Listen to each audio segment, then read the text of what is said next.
If you've hung around watercolor artists long enough, you've probably heard something like this before. Don't leave pigment in your brushes. Rinse immediately. Clean them or they'll die. Well, maybe not that last one. What if I told you there's a very real, very compelling reason why you should never clean your watercolor brushes? Sounds wrong, doesn't it? Maybe even a little sacrilegious.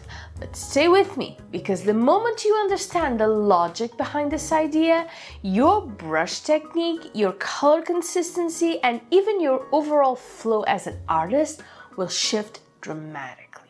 But before we get to it, let's walk through the issue no one talks about. Because the problem isn't dirty brushes. The real problem is something far sneakier and far more damaging for your paintings. Let's talk about what's behind the clean brushes culture. Imagine this: you've just finished blending, doing a first wash for a beautiful summer sky. You've rinsed your favorite brush until the water runs clean. You feel awesome, like a very responsible artist caring for their tools. Then you dip into your next wash, maybe a vibrant yellow tone to start bringing some warmth to your painting.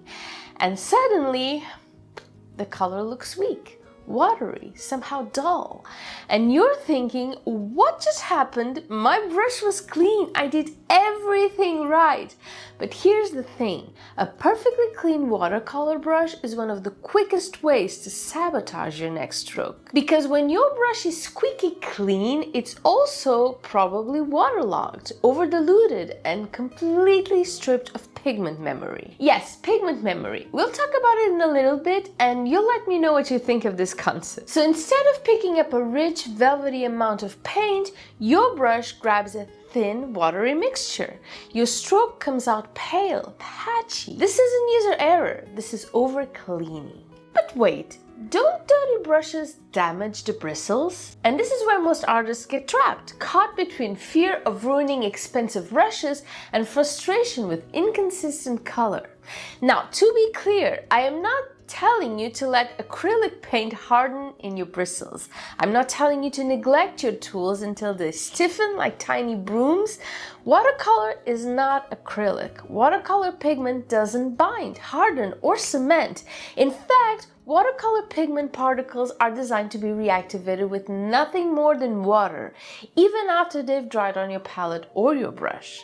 So technically, your brush is never actually dirty, not in the destructive way people assume. But here's where things get interesting.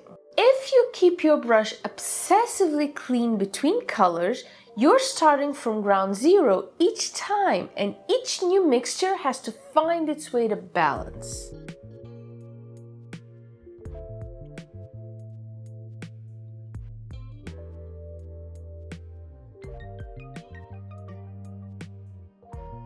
But when you stop aggressively cleaning your brushes between strokes, something magical begins to happen.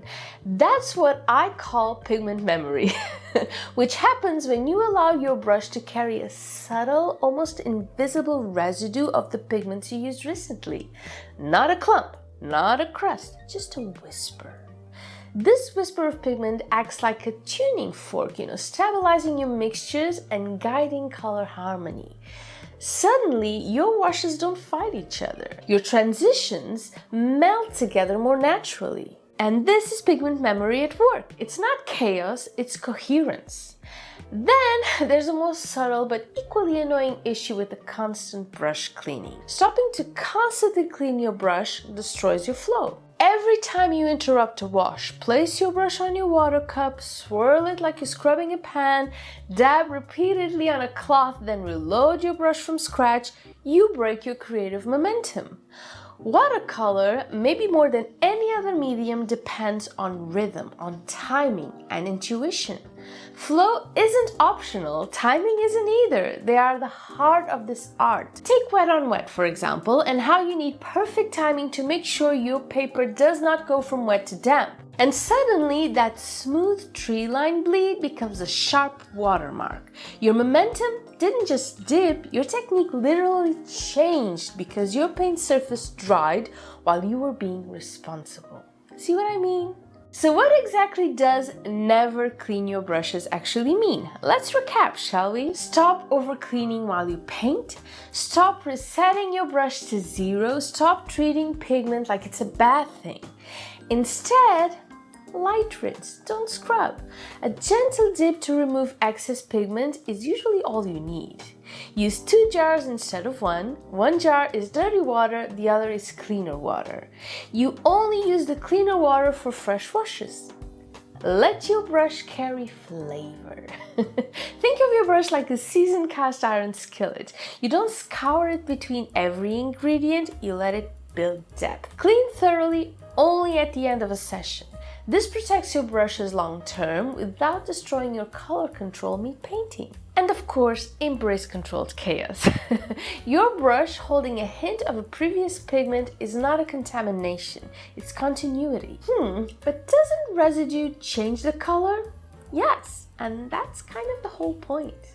Watercolor thrives on subtle shifts, tiny nudges toward warmth or coolness, soft tonality changes, undertones that whisper rather than shout.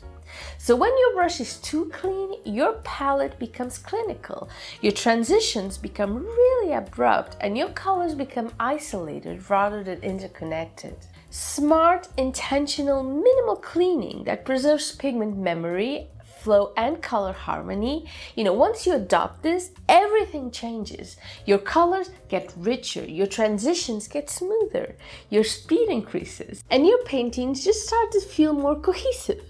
And yes, your brushes do stay healthy because you're still cleaning them thoroughly at the end, not mid-masterpiece. Now, about the myth that cleaning prevents muddy colors. This might be the biggest misunderstanding in watercolor. But mud does not come from dirty brushes. It comes from overworking a wash, mixing too many complements, letting layers fight instead of flow, using opaque pigments in unintended ways. A whisper of previous pigment doesn't create mud. It often prevents it by keeping your palette within the same temperature and value range. Think of it like this. Your brush should be a partner, not a tool. It isn't meant to be a sterile instrument.